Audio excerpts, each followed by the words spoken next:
Hello everybody, Joan Muba here. As a software tester, you have to use testing techniques in order to help you in your different tasks. For example, in the test analysis and in the test design. The test analysis will help you to know what to test, and the test design will help you to know how to test.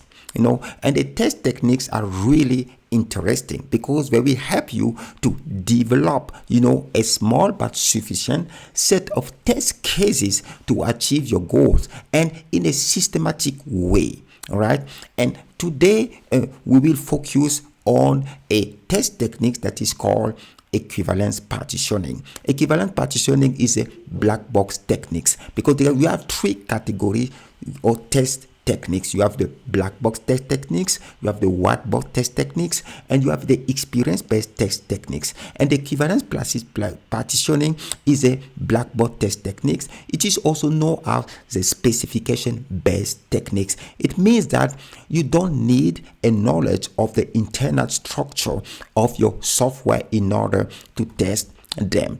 So how can you understand equivalence partitioning? Equivalence partitioning, we divide the data that are entered to your application, your test object, or that are processed by your test object or output by your test object, or if they can also be internal values in your test object. It will divide that into what we call equivalence partitions. It is based on the expectation that all elements of a partition will be treated, processed the same way by your test object. For example, if one value would have found a defect, any value of this partition would have helped you to find the same defect. Okay, so now you also have to know that in equivalence partitioning, you have what we call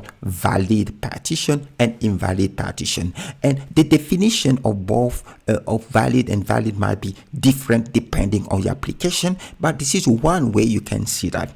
The valid partition contains value that should be processed correctly or accepted by your software or application or a tool. And invalid value partition contains value that should be rejected or not processed by your software or your tool. And one last thing to know about partitions is that the value of a partition, they can be finite, they can be infinite. For example, if you say my tool should, this partition should handle value above 5, it is then 5 until infinite, for example. Okay, it means that now to have a full coverage for you when you use equivalence partitioning is to have one test case per partition. Now let us move in a practical way here into ChatGPT. When you come to ChatGPT, you have this window with what can I help you with, and inside where it is written message ChatGPT, you can write what we call a prompt. A prompt is simply a message, a request that you give to these large language models. In our case here, ChatGPT. It can be Claude, Gemini, or any other, right? You can give that the prompt, and depending on the prompt that you give to the system, it will not then run the task and give you information. So just mean crafting a prompt correctly is very important because the result will also depend on that. And I have also a course on prompt engineering for software tester that give you really the prompt that you can use to have effective result. And here in our case, I will use a prompt pattern called the persona pattern or the role pattern. It means that you give a role, you tell ChatGPT to consider a certain role, and you give to ChatGPT the task to do. This is what we will do here. So I have prepared already a prompt that I will just drop here. Okay, I got ChatGPT, I drop the prompt here, and then I will explain you a little bit the prompt that I have here. Here I have given the role. The role can be a junior tester, a test automation, manual tester, test manager, a product owner, whatever, and you say, I said, as a senior software tester, I have to design test cases for bank application. I'm giving here my, for example, some general task of my role because when you give some context to this large language model, it will really give you better result. And now I will describe here the app. I will say, for example, the app. I will give a name to the app. I will say the app Conto works that way. People with negative balance, are risky. People with less than 100 euro are normal. People with more than 5,000 euro are good money manager. And people with more than 1,000 euro are great money manager. And people with more than 50,000 euro are premium money manager. And this is the task. Now I'm giving to ChatGPT the task that it should do here. I say generate for me the equivalence partitioning for me using the equivalence partitioning techniques. The task generate for me using the equivalence partition techniques. Generate we say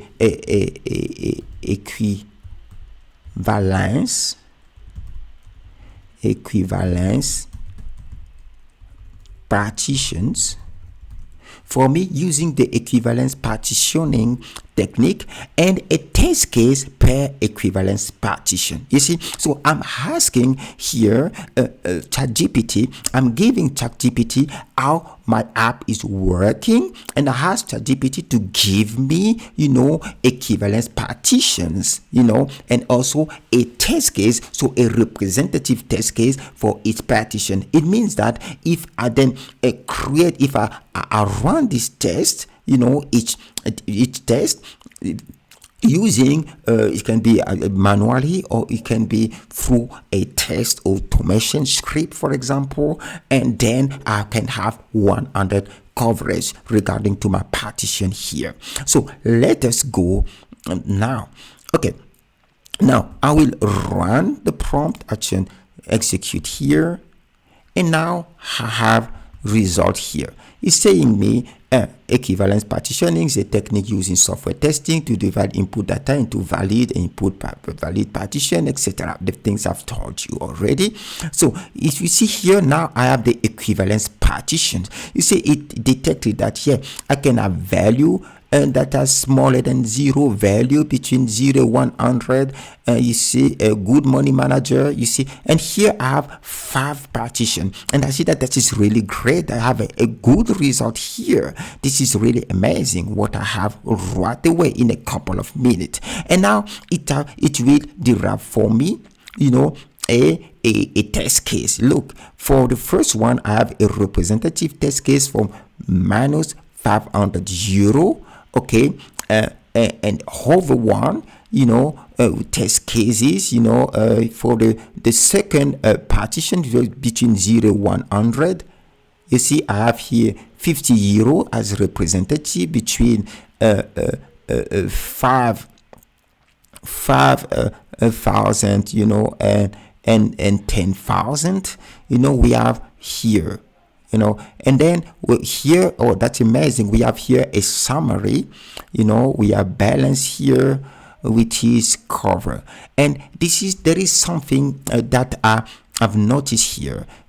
I noticed that values between 100 and 5,000 are not covered, and value between then I will tell him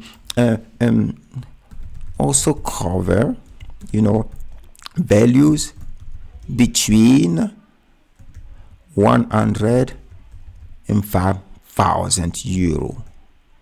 And also I see that values, the other ones you see are cover. This is because you have to review. It's very important. By reviewing, also you see values here between 1 and 5,000, and update the table.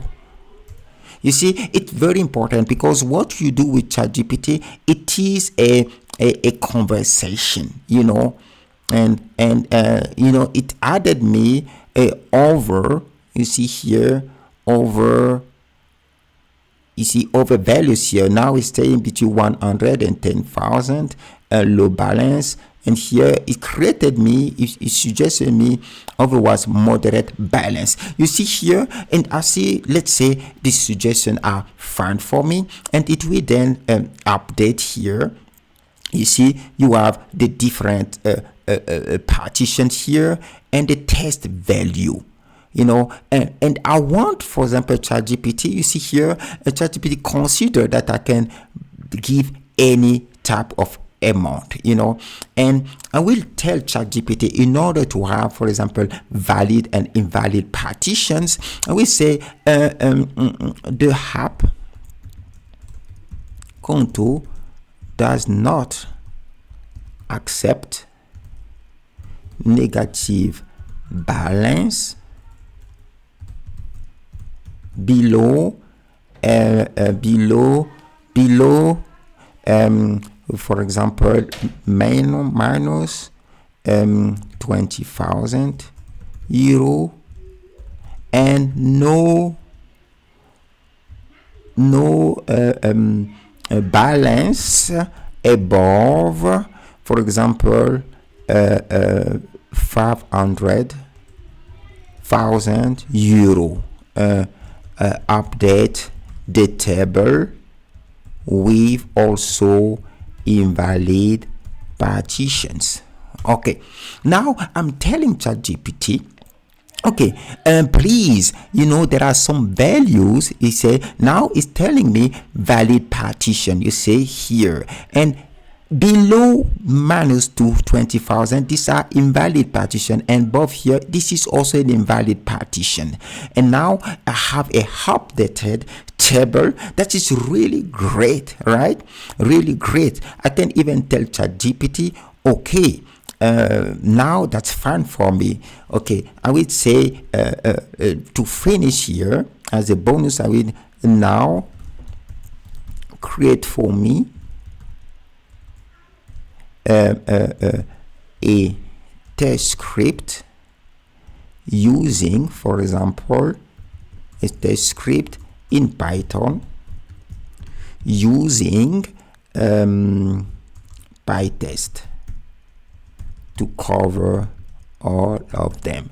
So it might not have enough information here, but let us give it a try, and now we see that ChatGPT here and as enter, for example, for us, has created for us even a test script here that we might use here, right?